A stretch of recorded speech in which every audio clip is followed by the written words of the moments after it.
Bonjour, dans cette vidéo, tu vas apprendre à résoudre des équations. Alors, pas vraiment apprendre, parce que tout ce qu'on va voir ici, ce n'est qu'une petite révision de tout ce que tu dois savoir sur la résolution d'équations. Alors, on va quand même rappeler l'objectif principal de la résolution d'équations. Eh bien, résoudre une équation, c'est trouver la valeur de l'inconnu.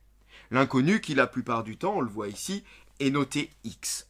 Bien, autrement dit, résoudre une équation, c'est trouver x. C'est à la fin avoir x égale un nombre. Je ne sais pas quel nombre, mais c'est d'avoir x égale un nombre.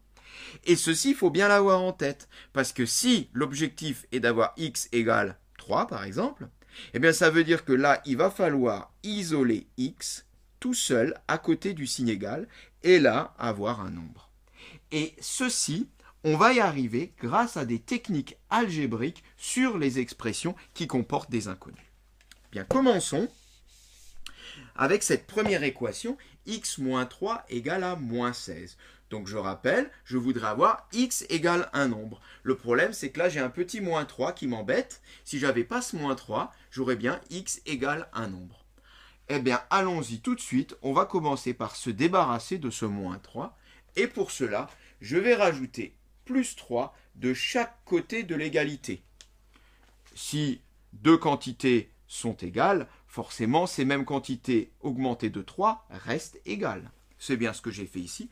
J'ai rajouté plus 3 et moins 3. Mais dans quel but? Eh bien, dans le but de pouvoir me débarrasser de plus 3 et moins 3, car plus 3 moins 3, ça fait 0. Et du coup, j'ai ici x est égal à moins 16 plus 3. J'ai donc x égale presque un nombre, reste à calculer ce nombre, x égale moins 16 plus 3, moins 13. La première équation est résolue. Passons à la deuxième. 14x est égal à 7. Comme tout à l'heure, je veux avoir x égale un nombre, mais j'ai un petit 14 ici qui m'embête. Bien, on va s'en débarrasser. Et pour cela, on va diviser à gauche et à droite par 14. Pourquoi ce choix? Parce que 14 sur 14, ça fait 1. Du coup, tout disparaît. C'est parfait. Et comme ça, j'ai x égale un nombre. C'est bien ce que je voulais. Reste ici une petite simplification à effectuer. 7 sur 14, on ne va pas le laisser comme ça quand même. On divise en haut et en bas par 7, ça nous fait 1 demi. Terminé. Troisième équation. 1 tiers de x est égal à 5. Ah, là c'est embêtant. Maintenant j'ai 1 tiers qui est collé à ce x. Je voudrais me débarrasser de ce 1 tiers. Eh bien tout à l'heure, pour se débarrasser ici d'un facteur, on a divisé. Eh bien là, on a ici une division. On va multiplier. Ici, c'est comme si j'avais une division par 3. Eh bien, je vais multiplier par 3. Comme ça, j'aurai du 3 fois 1 tiers. Et 3 fois 1 tiers, ça fait 1. J'ai le droit de multiplier par 3 ici. Si deux grandeurs sont égales, 3 fois ces grandeurs sont toujours égales. Donc j'ai multiplié à gauche et à droite par 3. Dans le but de me débarrasser ici de tout ça, eh bien, il me reste x est égal à 5 fois 3. J'ai bien x égale un nombre. 5 fois 3, 15. Donc x égale à 15. Terminé. Quatrième équation. Ah, plus embêtante celle-là. Alors là, j'ai un mélange de celle-ci et celle-ci. Eh bien, si j'ai un mélange de celle-ci et celle-ci, moi, je vais faire également un mélange des deux méthodes. C'est-à-dire que pour me débarrasser de mon 5 ici, je vais en haut multiplier par 5, et pour me débarrasser de mon 4 ici, je vais en bas multiplier par 4. Autrement dit, je vais multiplier par l'inverse de 4 cinquièmes. Or, on sait qu'un nombre multiplié par son inverse, ça fait toujours 1. Alors, tout de suite, on va multiplier de l'autre côté aussi. Sinon, comme avant, c'est pas égal. De cette façon-là, j'ai donc 5 quarts fois 4 cinquièmes de x. Parfait. Eh bien, les 4 partent ensemble, les 5 partent ensemble en diagonale. Il me reste tout simplement x, c'est ce que je voulais. J'ai donc x égale un nombre de multiplié par 5 quarts. Pour le reste, c'est du calcul. Eh bien, 2 fois 5 quarts, ça fait 2 fois 5, 10, 10 quarts.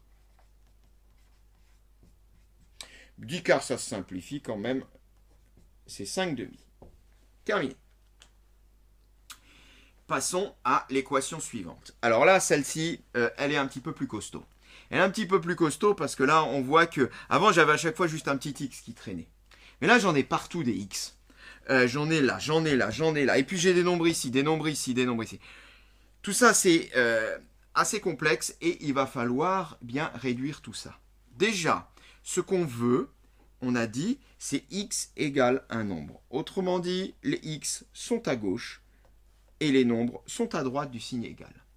On va commencer par repérer tous les termes en x. J'ai lui,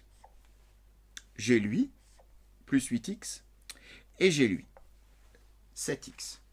Puis on va repérer tous les termes qui sont des nombres. J'ai moins 5, j'ai plus 2, et j'ai moins 9.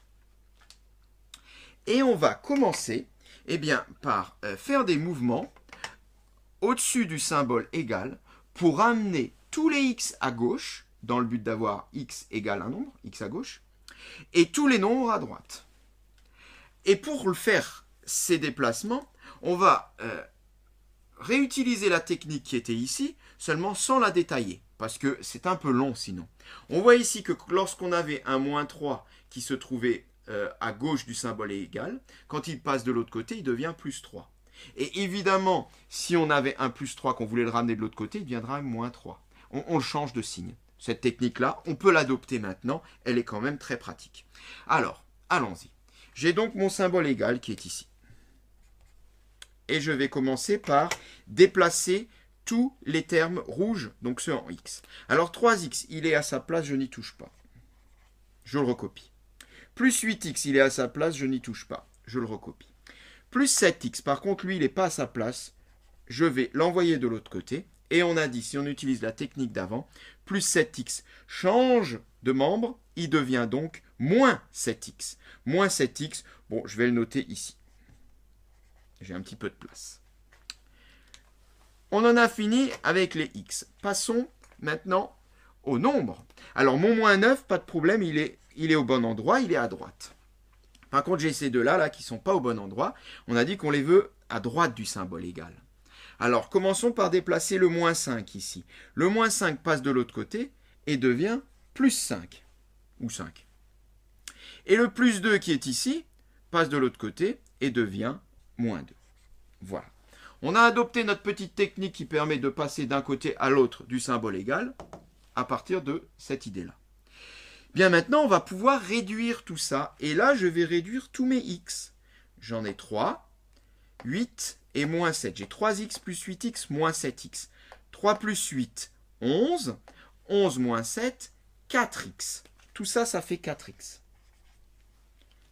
Égal. Et on va maintenant réduire de la même manière ici tous les nombres. Alors, j'ai 5 moins 9 qui me donne moins 4. Moins 4 moins 2 qui me donne moins 6. Moins 6. Eh bien voilà, on est presque au bout parce que maintenant on arrive sur une équation du même type que celle-ci. Il me suffit ici de diviser en haut, plutôt de diviser à gauche et à droite par 4. Comme ça, là, je me débarrasse de mon 4. Il reste tout simplement x est égal à moins 6 quarts. On peut simplement simplifier moins 6 quarts, ça sera plus propre en moins 3 demi. Terminé pour cette équation. Dernière équation, alors là qui va mélanger tout. Eh bien, dans cette équation, on voit qu'on a une contrainte supplémentaire, c'est les parenthèses. Et le problème, c'est que tant qu'on a des parenthèses, on a des priorités. Et ces priorités nous empêchent de faire ici ces petits calculs qu'on a pu faire par le passé, sur les 5 autres exemples. Eh bien, si ces parenthèses nous embêtent, on va s'en débarrasser. Et pour cela, on va utiliser la technique de la distributivité. J'ai 2 qui est en facteur de 2x moins 3. Je distribue mon 2, cela fait 2x moins 2 fois 3, 6. Et d'une.